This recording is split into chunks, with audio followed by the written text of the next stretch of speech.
Witam wszystkich. Chciałem Was zaprosić na prezentację nowej funkcjonalności VRI Automation CCI. Myślę, że ta funkcjonalność powinna zainteresować jak i deweloperów, jak i administratorów. Pozwala w końcu zarządzać w taki elastyczny sposób klastrami TKG, nie tylko w obszarze ich tworzenia, ale taki tak zwany day to operation, czyli rekonfiguracji sieci, wydawania na nowych workerów, tworzenia klastrów. Nowa rzecz.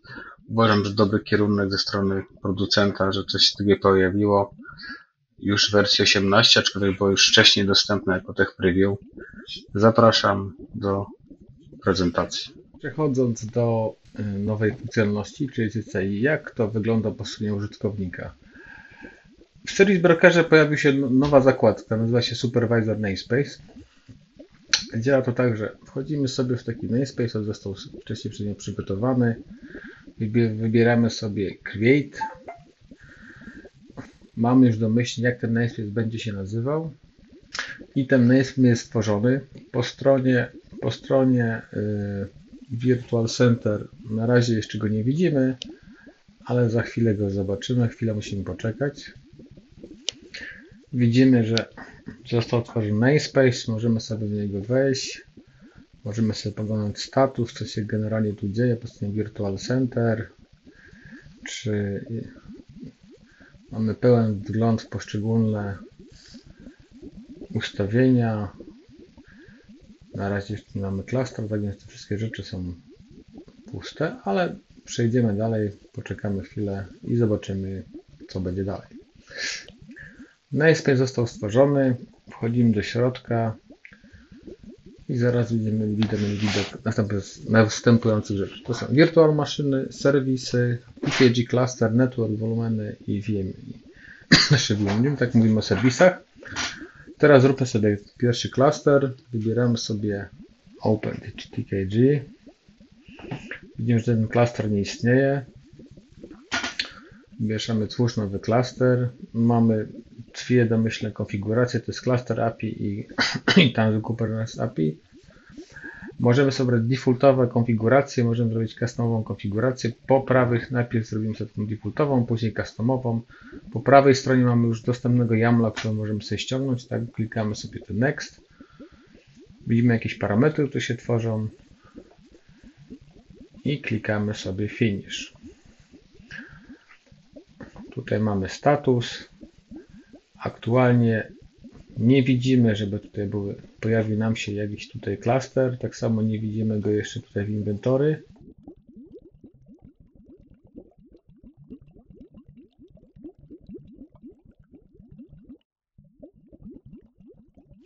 Czyli tu jest nasz namespace, tu jest nasz cluster, tu się tworzy.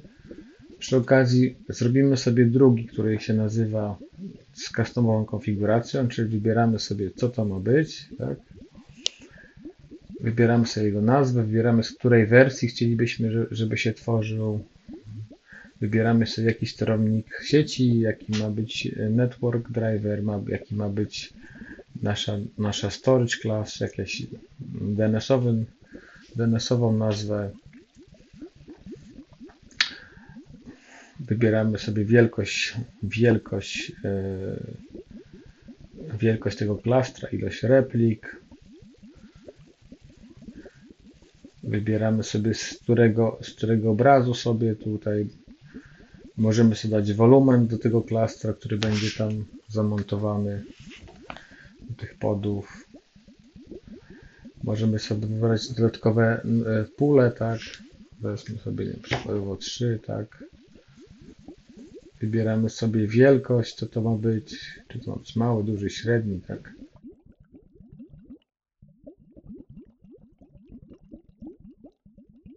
No i dajemy Finish. Tak samo tutaj mamy w podglądzie plik YAML-owy. Pierwszy już się tworzy, poczekamy chwilkę i zobaczymy efekt, co się dzieje po stronie infrastruktury. Po stronie infrastruktury, jak widzimy, już w tym namespace stworzył się ten cluster, gdzie ten pierwszy taki w defaultowych ustawieniach, drugi się tworzy. Możemy sobie podglądać, ten jeszcze jest stworzony. Musimy chwilę poczekać. Tu widzimy jeszcze, że żaden byt nie powstał, tu pierwszy się dopiero tworzy, tak więc tutaj będziemy mieli informację o tym, co się będzie działo. Możemy sobie podglądać ten klaster, możemy sobie iść do naszego workload managementu, czy narzędzia dedykowanego do zarządzania środowiskiem TKG. Zobaczyć, jak w tym namespace te wszystkie rzeczy, które mam, czyli co się dzieje w środku w klasie, co się dzieje po stronie Virtual Center. I z punktu widzenia administratora infrastruktury mamy pełną informację o tych wszystkich operacjach, które się tutaj dzieją. Mamy informacje też o jakichś limitach, któreśmy narzucili. Mamy informacje o compucie, tak, czyli po prostu jakie to są pody.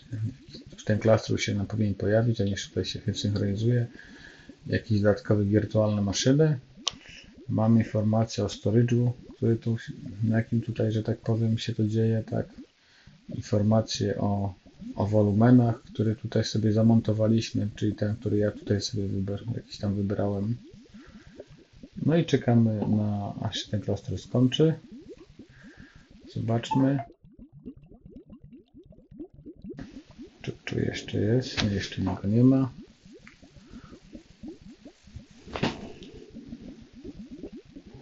Oczywiście inny deweloper albo ktoś, z którego ma uprawnienia, może sobie stworzyć tutaj kolejny taki namespace. To jest, możemy sobie tutaj stworzyć nasz kolejny namespace, który się będzie w międzyczasie tworzył.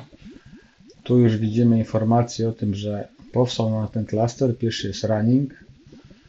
Możemy sobie jakby zobaczyć, jak on wygląda, tak, jakie ma serwisy. Możemy sobie dodać do niego na przykład jakąś wirtualną maszynę, jakie mam tutaj wirtualne maszyny, jeżeli potrzebujemy dodać do tego klastra na przykład jakieś wolumeny lub wirtualne maszyny, to bez problemu możemy sobie taką wirtualkę stworzyć. Tutaj już mam przygotowany image, tak, do czego to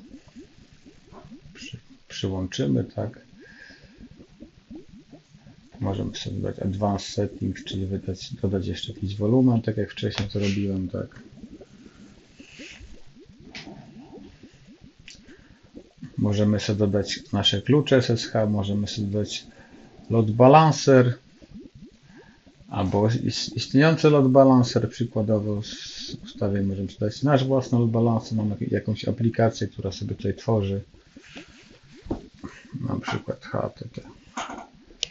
Apps 1 przykładowo, tak, i wystawiamy, niech to będzie, no właśnie, bo ogranicza nas konwencja nazewnicza. Niech to będzie tu, przekierowanie na nasz target, niech to będzie port 80, tak. Dodajemy sobie tutaj pięknie to add. Możemy sobie dodać Sprepa lub Cloud Inita, taki pliczek, który nam, nie wiem, będzie customizował tą wirtualną maszynę w środku. No i tutaj klikamy Deploy VM i w tym samym czasie ta wirtualna maszyna nam jest stworzona, tak. Zobaczmy, czy ten klaster już stały. Ten jeszcze się tutaj robi, ten customizowany. Możemy sobie ściągnąć plik lub podejrzeć plik YAML-owy, możemy sobie ten plik ściągnąć. Możemy wystawić jakiś dodatkowy serwis dla tego klastra, tylko poczekajmy, aż on się stworzy. Tutaj mamy informację o tym, co się dzieje w tym klastrze, jakie informacje są w nim zawarte, jakie drivery są obsługiwane. Możemy tutaj przykładowo dodać sobie wirtualną maszynkę, bo potrzebujemy na przykład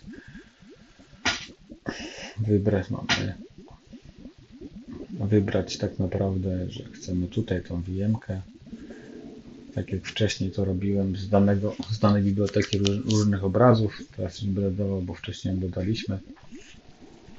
Możemy sobie dodać do tego klastra jakiś serwis. Taki serwisem to jest tam na przykład network, nasz image wirtualnej maszyny jest wolumen, jest tam grids, tak. Więc możemy w ramach tego namespace'u lub kilku namespace'ów stworzyć sobie w pełni zarządzalny, konfigurowalny klaster, czyli to, co wcześniej wymagało nas napisania całą stałą różnych integracji. dzięki temu modułowi CCI będziemy mieli pełną integrację. Tutaj, jak sobie tutaj wejdziemy sobie do naszego infrastruktury, to już widzimy, że ten kolejny namespace powstał. Już kolejne serwisy się tutaj tworzą, tak, kolejne pody. Więc mamy informacje o tym, co tu się dzieje w środku, nasze wolumeny, nasze storage, nasz cluster. Więc tu te informacje są jakby w pełni przedstawione. Z punktu widzenia namespace'u też widzimy, że tu już się te wszystkie rzeczy dzieją. Musimy poczekać, aż ten klaster wstanie. Tutaj jeszcze się konfiguruje.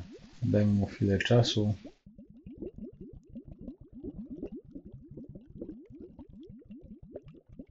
W kolejnym namespace'ie możemy sobie zrobić kolejny klaster, który sobie tutaj wybierzemy.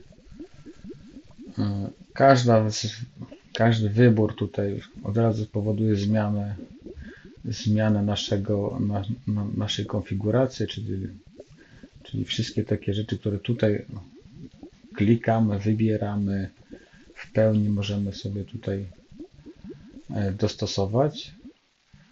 Tutaj kliknę Next, tu bardziej chodzi też, żeby pokazać ten proces. Więc nowa funkcjonalność właściwie pozwala deweloperom w pełni budować środowiska klastrowe, w pełni separować te środowiska i dzięki temu mamy taką możliwość tworzenia, jeszcze chwilkę to się tworzy, środowisk dla deweloperów w bardzo przystępny sposób i łatwy. Tu możemy podglądać sobie w takim klastrze, na jakim etapie jest ten klaster, co się dzieje. Czyli po prostu tych klastrów mamy kilka, widzimy jeden w stasie running, drugi jest w stasie creating. Możemy sobie ściągnąć taki plik, możemy usunąć ten klaster. No i zakładając, że jesteśmy w trakcie tworzenia i chcielibyśmy pozbyć się tego klastra, w bardzo prosty sposób klikamy sobie tutaj na Delete. Ten klaster wraz ze wszystkimi bytami, które są z nim powiązane, jest usuwany, czyli wszystkimi serwisami. To jest bardzo dobra rzecz, bowiem sprząta po sobie wszystkie rzeczy tutaj z tym związane. Tutaj widzimy, zrobiłem sobie kolejnego namespace'a. On już został utworzony z jedną wirtualką. Jeżeli tutaj sobie sprawdzimy po stronie naszego Virtual Center, świeżymy tu sobie, widzimy, że ten klaster jest już tutaj działający, tak. Tutaj wszystkie operacje związane z usuwaniem wirtualnych maszyn z tego klastra, który wcześniej utworzyłem, się dzieją. Tu widzimy, że już ten klaster powoli jest czyszczony. Mamy informację o tym, że ten już jest zrobiony, jest stworzony, czyli to jest ten klaster 285L. Czyli on gdzieś tutaj jeszcze czeka na te wszystkie operacje. Zaś ten drugi, który sobie tutaj usunąłem,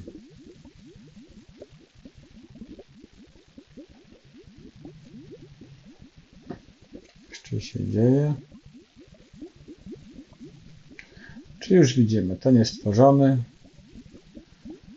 a w tym namespace mam informację, który był wcześniej.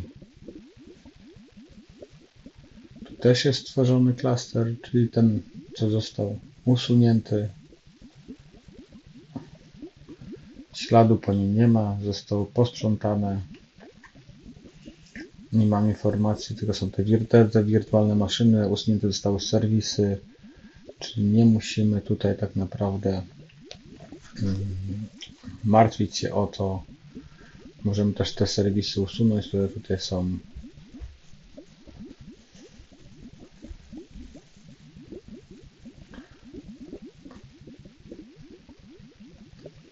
Bo jeszcze mam go przypięte do tego klasy, to więc nie usuniemy go, bo jeszcze jest przypięte do tego starego serwisu. Mam informacje o wolumenach, które są tutaj stworzone, gdzie są przypięte, tak, do której storage klasy, tak. Możemy sobie podejrzeć te informacje, wyedytować, jakieś dodać nowe wartości. Więc CCI jest bardzo dobrym rozwiązaniem, moim zdaniem bardzo dobry kierunek firmy VMware.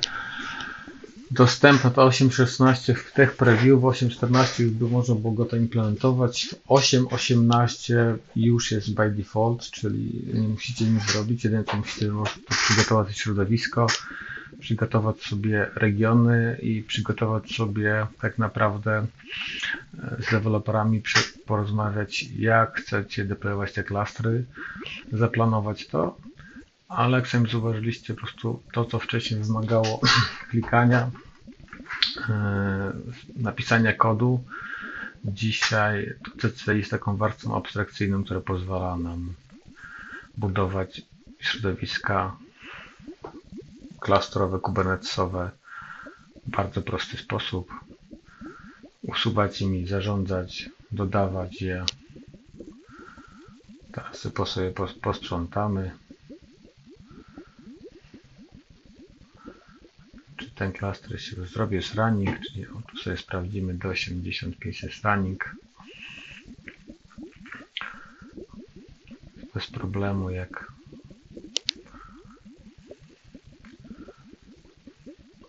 mogę sobie taki klaster usunąć.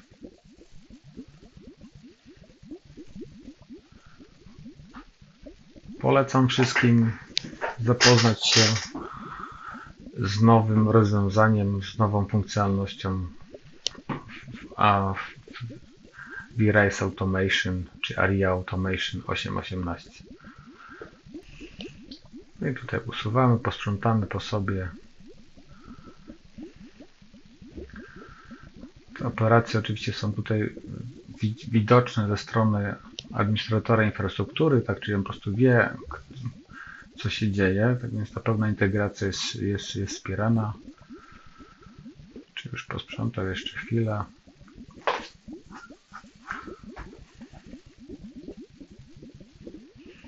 No i to tyle na dzisiejsze demo.